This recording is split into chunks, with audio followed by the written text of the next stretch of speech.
Everyone seems to be saying that the draw as a whole is quite balanced. There's no kind of obvious quarter of death.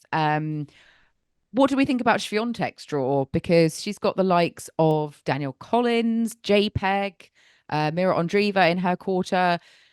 Do we think she's No got quite a good Jelena draw? Ostapenko though. That's a Yep, cause. no more That's a cause for a. Ostapenko. That's a cause for a celebration. Bet she's celebrating. Or Linda Noskova in round four, which seemingly happened like forever and ever. Mm-hmm. Do you think she's gonna clinch this title again, perhaps, Chris, with the draw that she's Ooh. got initially? Looking at it, I do think she's got a pretty good draw here. She actually played Daria Saville, who could be her second round opponent last year, and I saw Yeah, that match as that well. was a fun match. It was fun. I thought that Saville actually played really well in that. It was competitive. It was exciting. I think Iga obviously has been playing well. And after the bronze medal, I think she really does want to make sure that she's picking up a title. She was a bit off the pace against Sabalenka, but I do think when her head is screwed on, she's way more likely to make you try and beat her, even in those moments. It's rare you see Swiatek lose at a slam beating herself. Her opponents have to beat her. So that's what makes her so tough. And when she's playing her best tennis, she can beat anyone in the world. So you always look at draws now thinking it's going to be Swiatek or Sabalenka probably who make it to the final. And then this year, I think Coco Gauff maybe has fallen off the money a little bit, but there is some danger here because Pegula does have quite a good record against Iga. She's not afraid of taking on Swiatek and really going for her shots. Mm-hmm. She can hit big. There are some other threats in here. She got pushed all the way by Mira Andreeva the other day. So that could be a pretty tough draw. And then Kim, your favorite, Samsonova is in this section. Could she be a difficult opponent for her in round 16? she could, but I actually haven't predicted her this time, so she better Oh, not, because okay. I'll be annoyed if she does finally do that. The one time I don't predict her. But yeah, I did see that. I did see Deanna Schneider as well, who has had some Mm-hmm. good results earlier in the year. Also, from a British perspective, we've got both Katie Boulter and Emma Raducanu in the Could play same each little other. section. Yeah. They could play each other. Raducanu opens against Sofia Kenin. Where do you think that one's going? Who's winning that, Joel? I think Raducanu It's got to wins be that. Raducanu, I Joel. know, Yeah. I know, Yeah, you've got I know. faith. Yeah, I know Kenin's had previous at the US Open, but Raducanu's she's playing well at the moment. I know she's not played for a few weeks, but yeah, I think she's got good momentum. Her comeback, I think, is going better. I would actually say better than predicted. And yeah, I think it's a case now of pushing on and getting up to a point where she's seeded in these Grand Slam draws. I think I'm past the point where I want to see her unseeded facing all these kind of vulnerable to all the players in the draw. And yeah, I'd love to see her against Jessica Pegula in round two, because yeah, I think that could be quite a tasty contest in front of an American It's crowd. very frustrating, isn't it, that Raducanu doesn't make the cut for so many of the tournaments Mm, as well going into this. And I think it's meant that she hasn't played because she'd have to play qualifying in some of these yeah. tournaments because her ranking Mm. isn't that high. She's gone into Do this you think without. she should be playing more? Because I sort of wonder, like, Mm, her goal has been, she said the reason she didn't play the Olympics, she wants ranking points. She wants to get her ranking up so that she's seeded for these tournaments. And, we've just had Canada, Cincinnati, and I'm a little bit like, where's Emma Raducanu? it's a great question. She made a really big point in Eastbourne when the question was asked to her, and she said she's going at her own pace. Everything's at her pace. It's on her time. She repeated that at Wimbledon. And when she wants to play, when she's motivated, and when she thinks she can win, she's going to be playing. Yeah. So that's the rationale. But I do think that confidence is admirable. But I also think you have to play tennis to be able to know you can compete at the highest level. It's not really like she's a Serena Williams at this point who could pick up a tennis racket and play her way into form in every slam that she plays. I think you do have to have that time on court. But she practices well, she's confident, and if she wants to be there, then she can be very dangerous. And as a former champion here, maybe she's just got that extra bit of confidence, maybe knowing that And yeah, she has turned up she here owns these before and courts. she can do it. She did it 3 years ago. I mean, that feels like a long time ago It now. A feels lot like a has lifetime changed. ago. It's sort of easy to forget, actually, that she did win here once upon a time. But yeah, we'll see how she gets on with that kind of, yeah, quite big name opener. And then, yeah, potentially JPEG most likely in the second round if she gets through. Let's look at the second quarter of the draw here. Elena Rybakina is the fourth seed, so the highest seed in this quarter. Jasmine Paolini as the fifth seed, obviously with recent slams has been one of the main women to watch. Do you think Paolini could make it a third final in a row, like getting to the final two yet again? What do you reckon? Is she? She could be going out in gonna round one, continue Kim. that? And yeah, because round one she's got Bianca Andreescu. So do Former you US think Open champion. who's winning? Yeah, again another former champion from 5 years ago. Gosh, another time that's just flown by. Chris, I know you're a big Andreescu fan. Are you putting your money on Andreescu for this one, or? Ooh, it's a tricky one. They played in Paris. It was competitive, but Paolini did come through. She was more solid in those moments. I think Andreescu, having watched some of her matches recently, she's really close, but not quite there. I think some of the mental edge that she used to have, she's lost. I think doesn't always back herself in those key moments, but is such a great competitor and such a great shot maker. You just have to be really strict with yourself in terms of the execution. In terms of Paolini, I mean, it's so hard to know what to predict because previously she'd never won a match at Wimbledon. No. She was 0, and I think she was it 0 and 4 or 0 and 3 in first round matches. She had won one match in 2017 qualifying. But I mean, in terms of the US Open, her record's not much better. She's only made it to the second round once out of many attempts, and the rest of them in first round, or she's gone out in the second round of qualifying. So who knows if that will affect her? It didn't affect her on the grass, but when you haven't always had great memories somewhere, and the nature of the courts, maybe sometimes it is because you're not comfortable in that sort of place. So hard to know, but there's some other pretty big names in this section that I've been looking at. Probably the toughest first round match, would we say, would be Ostapenko-Osaka, with the winner playing potentially Mukova. Yeah. That's no one's talking about stacked. Mukova, and she could be dangerous. She made the semi-finals here last year, didn't she? Yeah. Did she? That's completely bypassed me. I have no recollection of that happening. I think no one remembers that or remembers then that she disappeared, run. didn't she, from until Eastbourne this year? Dark horse going under the radar. I mean, I love the fact that we've made some kind of scribbles on the draw. One of you, I'm guessing this is Joel, might have put this, has just put yes, Maya Sharif. That is Maya Sharif Joel. is in this section of the draw, playing Karolina Pliskova, no less. Yes, I know you're both wondering about who's going to win between Andreescu and Paolini. News check. That doesn't matter. It doesn't matter because Maya Sharif is going to be winning in round two, and that's where you'll be watching, is it? But would you watch the Andreescu Paolini, or would you be watching Ostapenko-Osaka? I'd be watching ticket? I'd be watching Ostapenko-Osaka. Osaka, Yeah. and big hitting. That could go either way. It could be a 1-1 to Osaka. It could be the same scoreline the other way. Anyone, come on, give us your prediction. I think Osaka's going to come through it. It depends what Ostapenko turns up, I think. Yeah, I'll get Ostapenko. She's very up and down. Maybe we flip a coin on the day. Because... It is a flip a coin. Ostapenko in a last set tie break. Ooh, there we go. Okay. That is a prediction. It's going to go deep.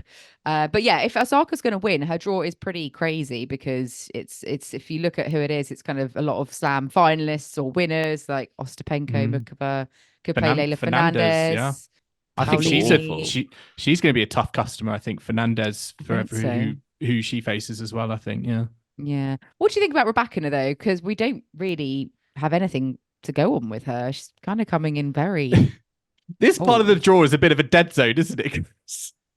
It really is. I didn't know who to pick. Where are you looking? Yeah. I was looking at, is this Caroline Wozniacki's final US Open? Well, I mean, I do. The rumor is that it will be. Her big goal was playing the Olympics, and the team is out for the Billie Jean King Cup for Denmark, and she's not named. So it does make me think, will this be a retirement and a fanfare on the US stage? But I mean, on Rybakina, she lost to Fernandez in Cincinnati. That's her first match she's played since Wimbledon. In terms of her form, in terms of her fitness, did anyone feel like they could really see her going deep in? Never had much success at the US Open previously, which therefore means that you're looking at a Caroline Garcia, who, as we said, she's been in Portugal. Not sure how she's still seeded, really. And then you're looking at players like Kalinskaya and Haddad Maia, who also haven't had form. So wide open. Open. Yeah. I'll see her, yeah, doesn't really have much form, and it just made me laugh. She's been in Portugal as if, therefore she couldn't possibly go and do well at the US Open Well, I mean, because she she's been in should be Portugal. competing, Kim, getting ranking points. I know what you mean. Yeah, she's been off at a nice hotel in Portugal. We love to see her socials, though. I do anyway. Let's look at the third quarter or going into the second half, because we do have Coco Gauff as the defending champion, the third seed. Do we think she could go all the way again? Looking at the draw she's got, we do have the likes of Emma Navarro in her draw, who knocked her out of Wimbledon. We've got the Ukrainian pair of Kostuk and Svitolina, and we've got Badosa as well, who's obviously had some good run of form of late. So, Chris, do you think that Coco Gauff can do it again? Perhaps 2 years on the trot, is that looking likely? It's going to be a tricky one.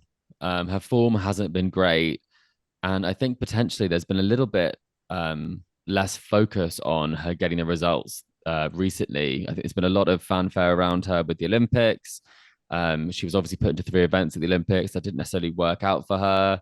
I think that there's questions as to whether she has progressed and moved forward in terms of her game, with kind of a very straightforward loss against Schneider, and then in Cincinnati going out to Putintseva in a third set. So this is a very different Coco Gauff than what we saw coming into the US Open last year, where she'd won a trio of titles, I believe. I think she won, or was it? No, it was just the 2 titles coming in. It was Washington, Cincinnati. She won a 500, 1000, and then a first slam. So she had all of those first, and she has not necessarily stalled. It's still been a very solid top 10 season, but it isn't the momentum that she had last year. And I do think if this doesn't go well for her, we might be looking at some coaching changes potentially from a Brad Gilbert perspective, that maybe that time might have come up, and maybe it's time to look at someone who will address the forehand, because I don't think I've seen that much improvement in it since she's got to the top. I think she got better at finding a way to win, as opposed to, and obviously the service improved, but I'm not sure if she's going to get it done this time, unfortunately. What about the Wimbledon champion Barbora Krejcikova? Are we expecting anything from her at the US Open? Well, she's been on holidays, but hasn't she? Where's she been? She was not Portugal as well. She was at a Legoland somewhere I saw recently. So I was like, she's not made that centre court Lego yet, then, has she? Hasn't made the centre court. Did get her trophy out of Lego, dish, but she posted. I think maybe she could have been in Denmark at Billund, potentially at the headquarters, because she was at an official boardroom for Lego, which I'm not sure is actually at the US Open. Is that you? Sounds like good US Open prep there. Yeah, so maybe she's preparing for the US Open Lego competition, but not the tennis.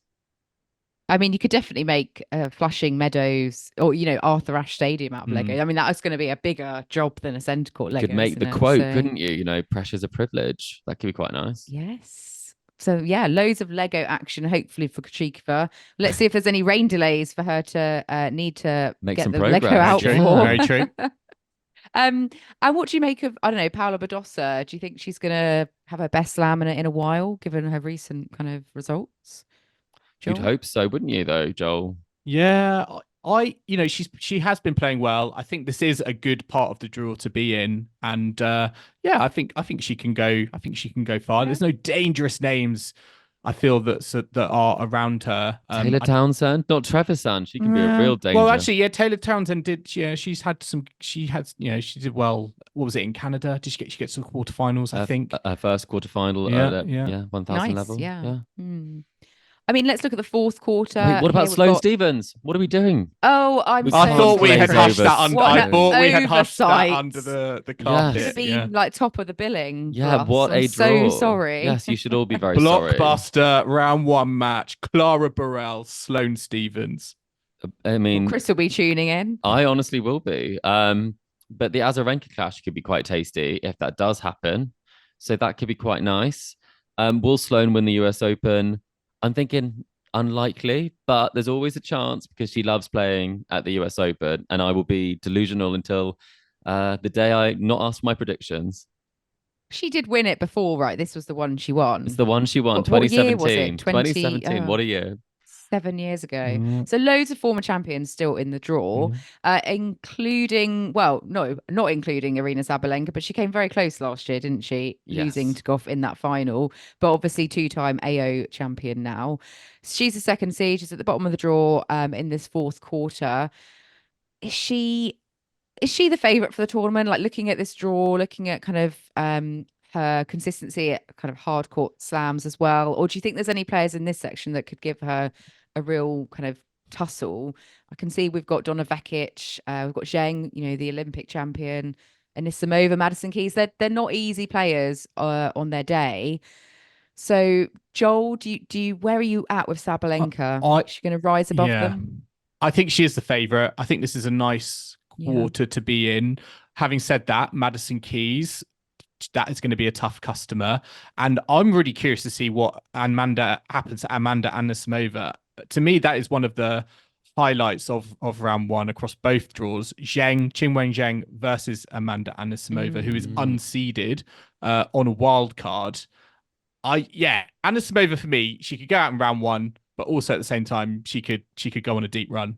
I predicted her to win, I think 2 years ago. Bloody hell. Oh, I was going to say. Right. Oh, 2 years not this ago, time. Yeah. She actually had less form that time, so maybe I should have predicted her this time. But I mean, it's a tough and interesting round one because Qinwen Zheng has not had the best form coming into this either. Pretty not had many matches to play, just the one. Donna Vekic, silver medalist.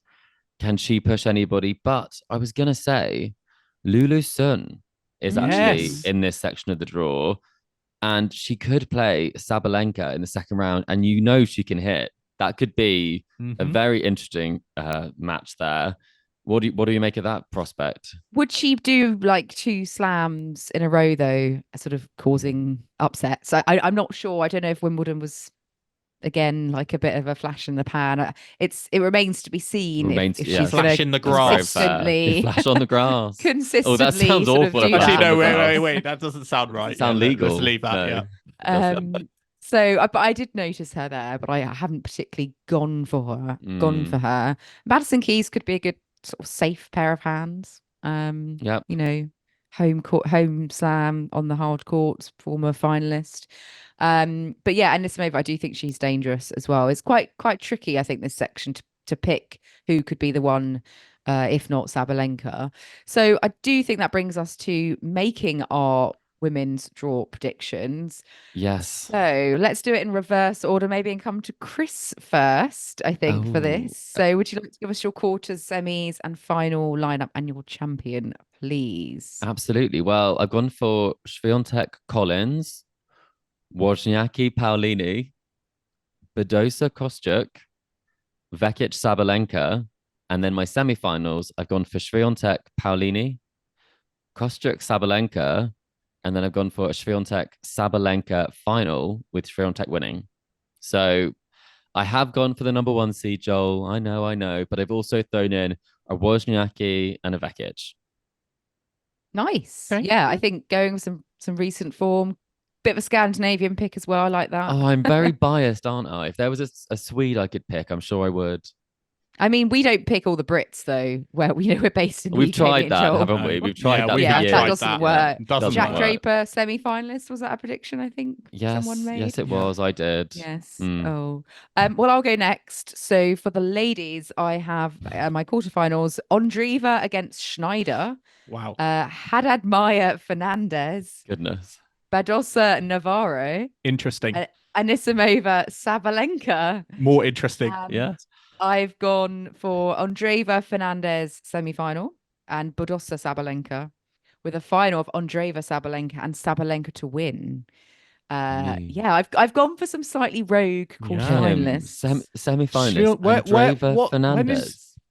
Fernandez has got to the final here before. Yeah, where does Swiatek fall by the wayside for you? Ondreeva, I think. Yeah. That's where I was going with that one. Okay, or there's Daria a logic Saville, there. why not? Yeah, there's a logic with Ondreeva, given how close that match was. But I'm loving this, Kim. It's like Kim let loose. Kim I gone just rogue. thought, why not? Let's go for it. It's the last slam of the year. We didn't get anything right so far. Yeah. Exactly. Absolutely. And Joel, care to share yours?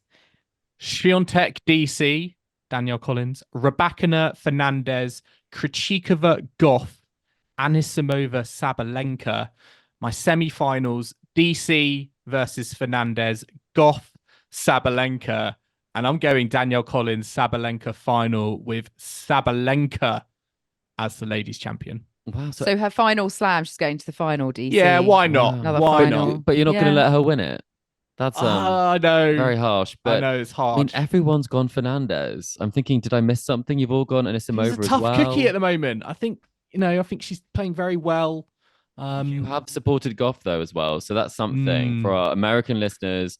Joel is representing with Goff. I'm already slightly regretting that because I do think Navarro's the US player in that quarter that is probably the most dangerous. Svitolina round 3 is not going to be easy for Goff either, but we've all gone pretty safe with our champions, even if we did have some fun with our quarterfinals. Absolutely. So let's see. 2 Sabalenkas and a Swiatek from us. So listeners, again, let us know what you think is going to happen in the ladies' draw as well. Yeah, don't hold back with your predictions. I didn't. Have a free run with them. But we do have one final set of predictions to kind of get started on. That's our collector set, which we run every Grand Slam. It is back. It's back with a bang. Never went away, exciting. did it? No, it's basically just finished one. We go straight on to another. But we do have 3 male player picks and 3 female player picks. So for those of you who have not played this before or are new listeners, it's basically our little predictions challenge where we give you 6 players and you have to tell us what round you think each of those players will get to in the Grand Slam. If you think they're going to reach the final and go all the way, you need to specify if they're going to win and be the champion or if they're losing the final and will be the runner-up. So you'll just need to send your picks in via social media, via email, contact us however you can. We'll compile them all and we'll give you an update halfway through the slam and also obviously announce the winner at the end. Often it goes to a tiebreak, doesn't it, guys? So then we get in touch with another sort of special tiebreak question. We have been so close. I mean, not us, the collective we, but our listeners have been so close in 5, didn't achieving. we? Yeah, 6 out of 6. Yeah, very, very close. Amazing. Could it happen? Amazing. Could it happen in New York? We've personally never got that we close. Personally, we don't tend to do very well. We've not even got to 5. We might have got 5 if you add all ours up. Yeah. Yes, we tend to all try and compete for the wooden spoon. The wooden basically. spoon. Yes. Slam spoon of shame. Exactly. Yes. So let's reveal who our picks are going to be for this year. Joel, would you like to give us the male picks, please? So the male picks for this year's US Open collector set are Jannik Sinner, Matteo Berrettini, and Francis Tiafoe. So quite a tricky, tasty bunch there. 2 Italians as well. Berrettini, what on earth is he going to do? Let's see. And Joel, not Joel, Chris, could you tell us the female picks, please? No, Chris, you do the honours. Chris, you do the honours. Thank you. We've got Jessica Pegula, Jasmine Paolini, and Donna Vekic. So 3 form players for you to pick there. Yes. How far will they go? Yes. Tell us what round they're going to get to and get your predictions into us before the start of play on Monday. So yeah, US Open gets underway on Monday. It's usually around 4 p.m. British time, I believe, in the afternoon. It's a bank holiday here in the UK on Monday. So what else no are excuses. You going to do but tune in excuses. And do your predictions prior to the play starting. We'll be revealing ours on the first catch-up podcast that we do, which will be, I think, after sort of 2 days worth of play. They'll be every 2 days starting on Tuesday next week. So do tune in throughout the course of the championships because we will have lots of commentary and insight to give you. We will indeed. We have lots of episodes coming up. We're going to be doing round by round catch-ups as usual. Lots of content as well on our social channels. But for now, listeners, I hope you've enjoyed our US Open preview with the Tennis Weekly podcast. Remember to subscribe to us to stay up to date on all the action to come from Flushing Meadows over the next couple of weeks. We are on Apple Podcasts, Spotify, YouTube, and all major podcasting platforms out there. So if you like what you're hearing, then do make sure to leave us a rating and review on Apple Podcasts or Spotify. And do make sure you subscribe to our YouTube channel and hit that notification bell so that you get to see all of our episodes as they go live. You can also follow us on social media or email the show. We're on Facebook, Instagram, TikTok, and X. And the handle for all of those is Tennis Weekly Pod. And as always, you can purchase Tennis Weekly merch at etsy.com/shop/Tennis Weekly podcast that you can sport at the US Open if you're going. And if you have got some merch on you, do send us a picture and we will post it to our socials as well. And who knows, we might even send you a mug. You can email the show tennisweeklypod@gmail.com or check out our website tennisweekly.co.uk. And we will be back on Tuesday at Tennis Weekly HQ for our round 1 catch up of the US Open. I'm already looking forward to it now. But as always, I hope you can join us for that. In the meantime, though, it's goodbye from Kim. Goodbye. It's goodbye from Chris. Goodbye. And it's goodbye from me. We'll see you again soon.